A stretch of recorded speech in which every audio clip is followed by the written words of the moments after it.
regardless of who wins in the presidential election or in any of the congressional races, it's become very clear crypto wins regardless.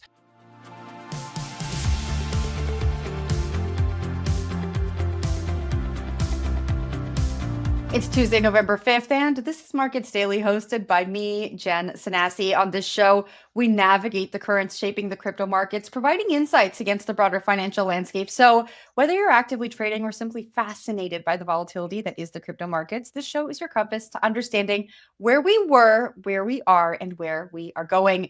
Good day, everyone. It is election day in the United States. Bitcoin broke above $70,000 this morning, but dipped just below at time of recording. Crypto has played a major part in the narrative leading up to the election, which some are saying could be the closest US election in modern history. Many are pondering today, could crypto voters decide the outcome? Joining the show is Coinbase Chief Legal Officer Paul Grewal to weigh in. Welcome. Thank you, Jen. Good to see you. Good to see you too. Now, we're talking all about the election, and I just want to start here.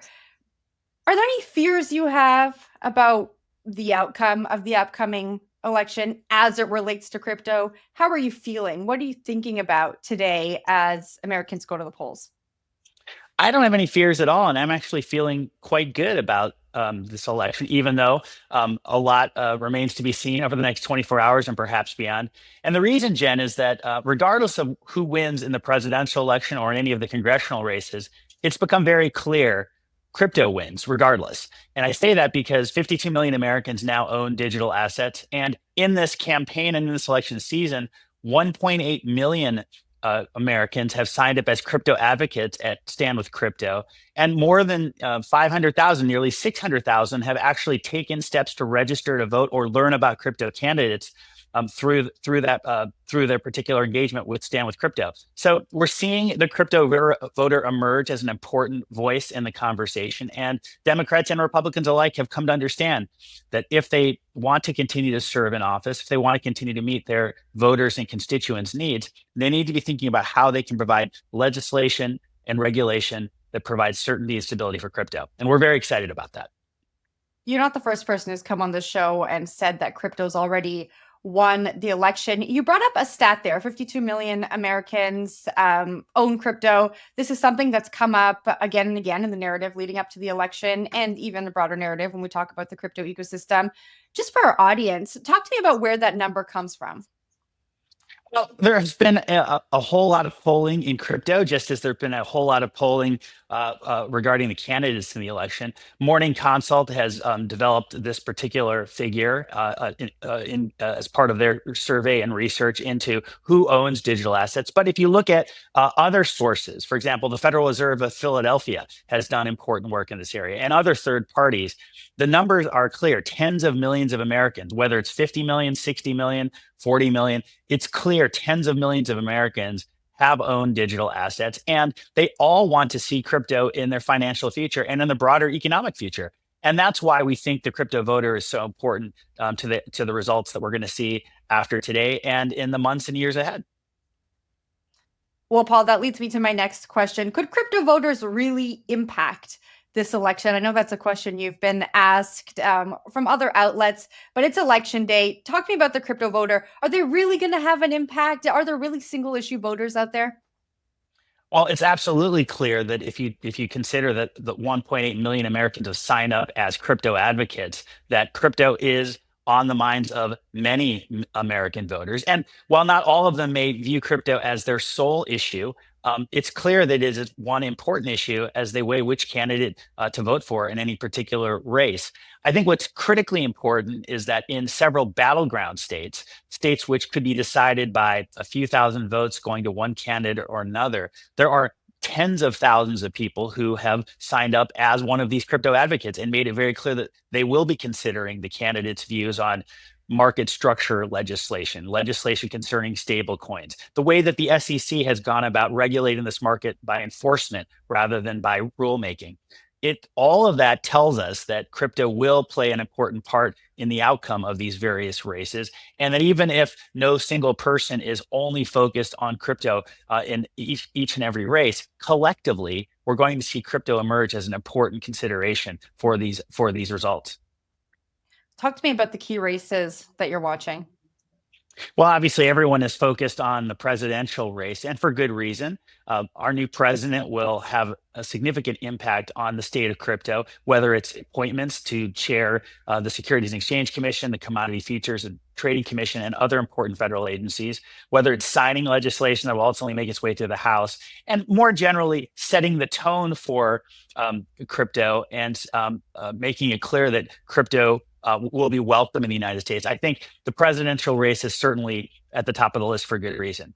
But we shouldn't ignore that important races are taking place all over the country for the House, for the Senate. And the reason why those races matter is that the party which will control the House and the Senate will be determined as a result of each of these individual races. And so it's important to pay attention for that reason. And whichever party controls, for example, the House or the Senate will also have a say in who serves as the chair of the House Financial Services Committee, the Senate Banking Committee. These are important institutions within the Congress that are going to have an outsized role in setting crypto policy in the years ahead. Let's talk about the presidential race. The first one you brought up for good reason. I know that Coinbase has met with folks from both the Trump and Harris camp. Can you give us some insight into the conversations that were had? And let's start with the Trump camp. Well, President Trump, I think it's no exaggeration, has bear hugged crypto in a way that very few of us could have imagined even 6 months ago, let alone a year ago. The former president has made it very clear that he sees crypto as an important national security issue for the United States. He sees tremendous economic opportunity in the development of crypto products and services here in the US. And he personally has taken a great interest in crypto by virtue of his personal involvement in crypto projects and his insistence that pro crypto stances be included in the Republican National Convention platform. For example, for her part, Vice President Harris, I think, has been more measured in how she has approached crypto. She has been very clear that she sees crypto as a part of a pro-innovation agenda and has made several statements that recognize that protecting the innovation of crypto is just as important as protecting investors and protecting consumers who may be involved in these markets.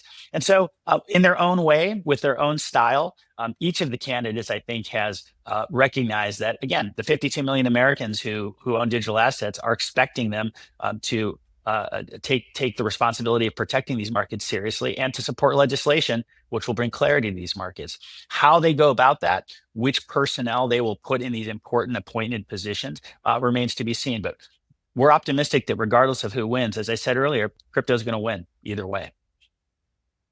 You know, some folks who have come on this show have questioned the authenticity of some of the comments that have come out about crypto from the Trump camp. Having been involved with discussions with folks who are thinking about what crypto policy could look like under a Trump presidency, did those discussions have substance? Did they feel real? Did they feel like more than just lip service? I've had the privilege of speaking with the former president on several occasions about crypto policy, and I am absolutely certain that crypto is going to receive fair consideration if former President Trump is returned to office. If you stood in the crowd at the Bitcoin conference in Nashville, if you heard the president speak directly of the need to protect self-custody, it's very clear that he and his campaign and his advisors understand that we need a reset in crypto from the last 3.5 years.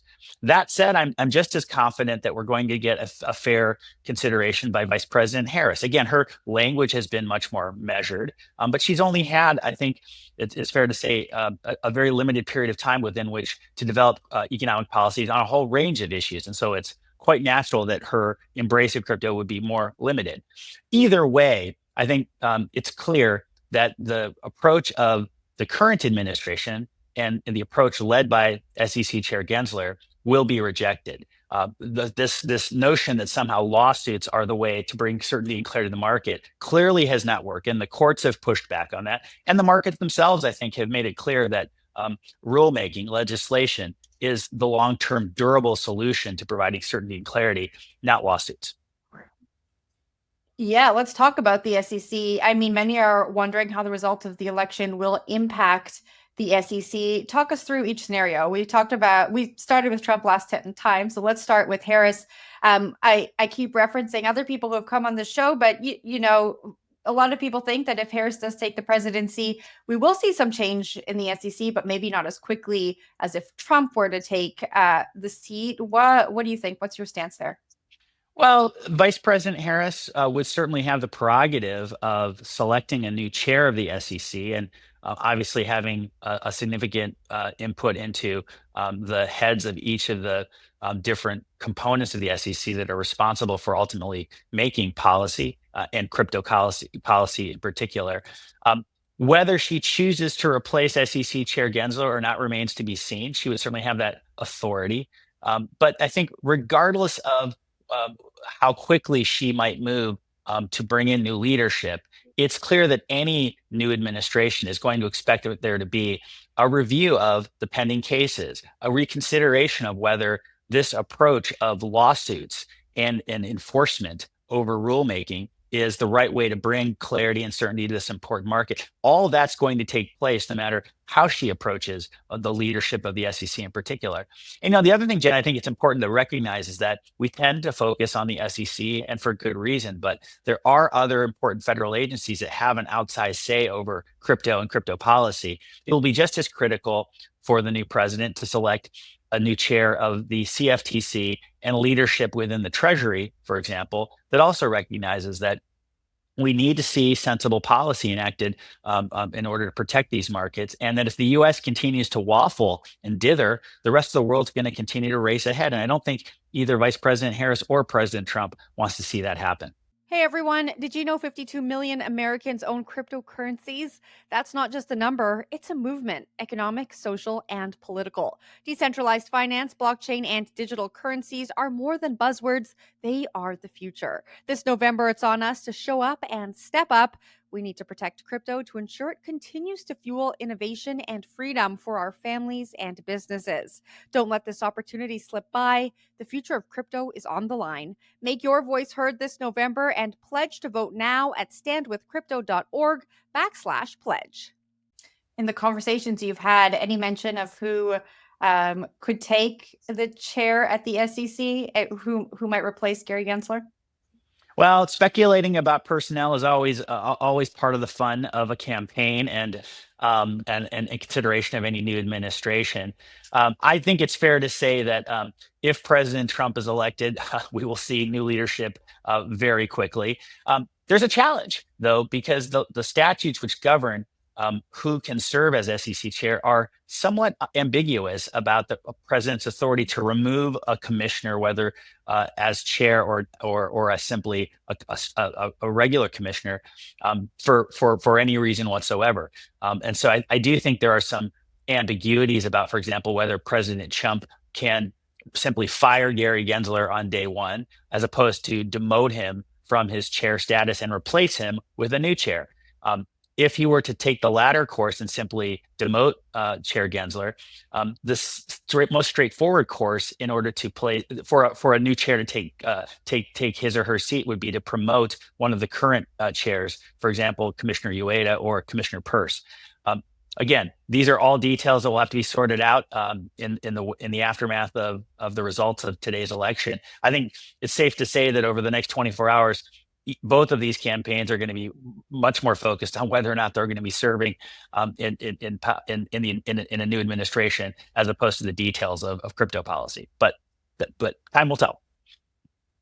I want to talk about Coinbase's involvement through donations. I know Coinbase has donated over $50 million this election cycle and plans to donate another $25 million next year via the pro crypto super PAC Fair Shake. And I think we learned this morning that A16Z is also going to be donating $23 million to a Fair Shake for the 2026 midterms. Talk to me a little bit about this, a little bit about Coinbase's involvement and strategy, and what that says, I guess, about the convergence of crypto and politics in the United States as we head into 2025 and the 2026 midterm.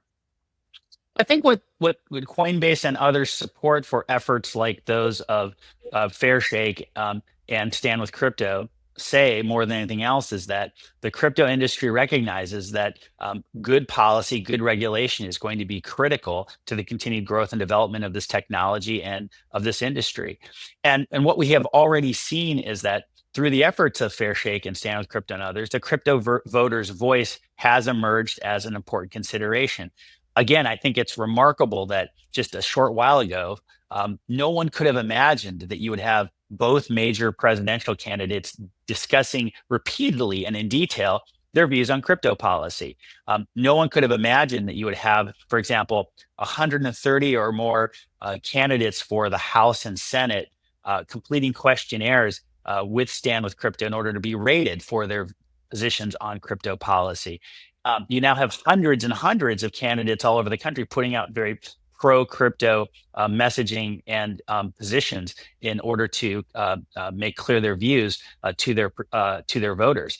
And so all of this, I think, just speaks to the significance of this industry and the recognition by this industry that in order to make progress, it's important to be involved. And while unfortunately in the United States today, involvement often means significant financial contributions and participation, that's just the way politics works in the current moment. And so Coinbase and others have stepped up in that regard as well.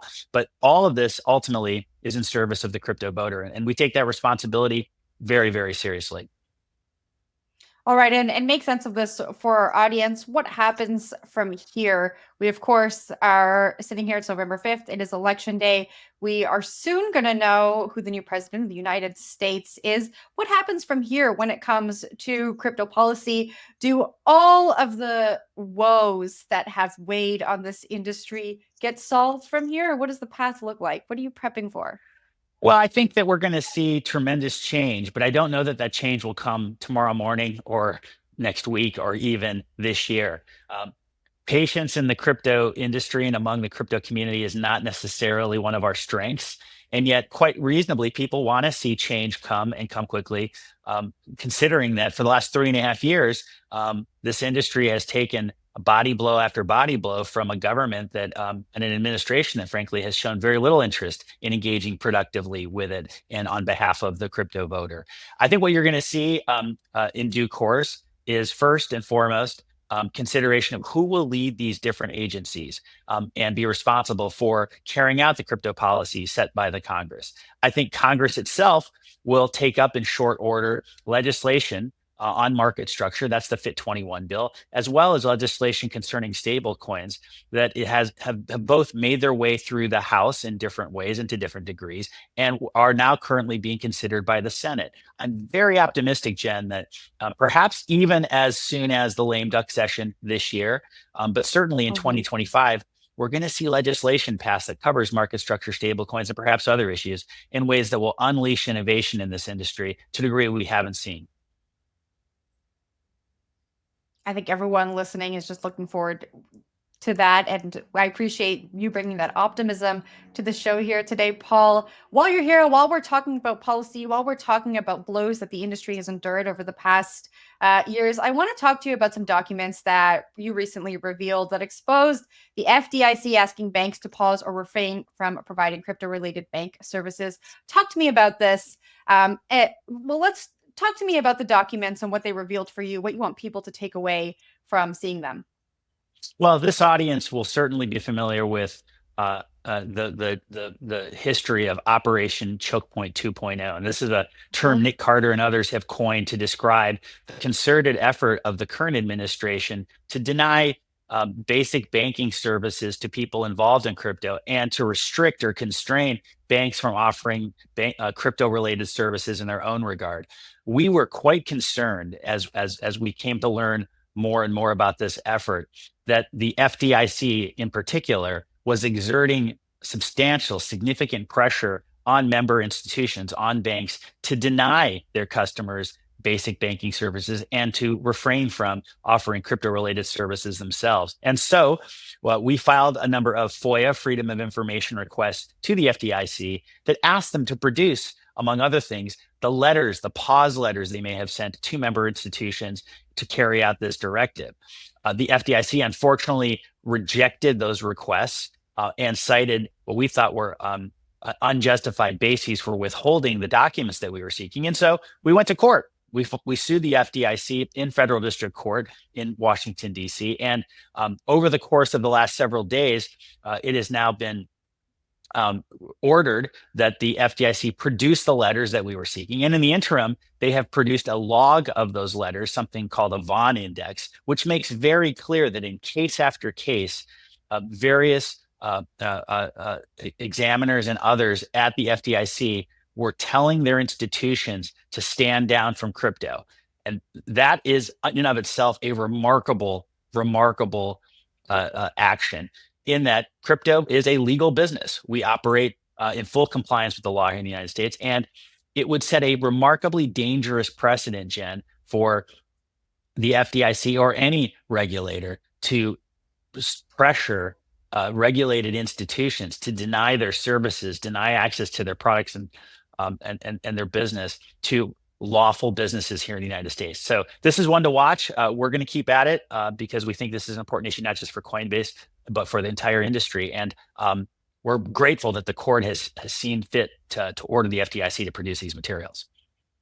Well, I know that the FDIC has issued guidance to institutions on how to deal with crypto, and it has oftentimes been unfavorable. Make that delineation here for me. How is what has happened going against the guidance that they've previously issued? Well, what's happened here is that the FDIC appears to have told institution after institution, just on our own efforts, we've identified several dozen examples of this, to simply stand down from offering crypto related services or banking services to crypto institutions, in spite of the fact that these crypto firms and banks themselves are operating in full compliance with the law. The guidance that you're talking about never once has suggested that lawful businesses be denied basic services or the right to offer basic services. And we think that sets a terrible precedent. It's Congress's job to decide what is lawful or what is not lawful. It is not for regulators to simply adopt policy preferences and then carry out those preferences or exert pressure based on those preferences in ways that are hidden from public view. That's what we're trying to shine a bright light on. And that's why we're so grateful that the court has seen fit to order these documents produced. You mentioned something there in your last answer. You said you were doing this not just for Coinbase, but the industry at large. And I see that kind of coming through in Coinbase's battle with the SEC, in Coinbase's donations to Fairshake, in this FDIC story that we're just talking about. Talk to me about how Coinbase sees itself as an industry leader in forging the path forward, not just for the firm itself, but for the industry at large. Well, Brian Armstrong, our CEO, and our board have always been very clear. In a perfect world, Coinbase will be focused on building the great crypto products and services that our customers want, and ultimately enabling more than 1 billion or more people all over the world to have access to the crypto economy. But unfortunately, in the present political climate, we've been drawn into several of these disputes where, in the United States in particular, the government has carried out an anti-crypto policy, and critically done so without any legal authorization to do so. As one of the few publicly listed crypto firms and one of the most long-standing crypto companies, we accept that we have a unique responsibility to take actions that benefit not just our shareholders and our employees and our customers, but the industry as a whole. And so while we didn't seek out this responsibility, having it thrust upon us, we understand we need to carry it out in a way that ultimately serves everyone's interest.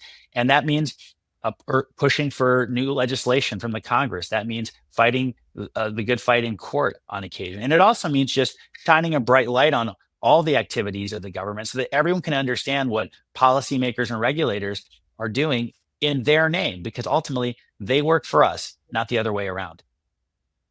Paul, we're going to have to wrap it there. As always, it's been a pleasure having this conversation with you. Thanks for joining the show. Thank you, Jen. I enjoyed it. And thank you to everyone who watched or listened to today's podcast episode. If you enjoy Markets Daily, subscribe to the CoinDesk Podcast Network. That is available on all podcast platforms. If you prefer watching, subscribe to our YouTube channel. Happy Election Day to all the Americans out there. Please get out to the polls and vote. And we'll see you tomorrow.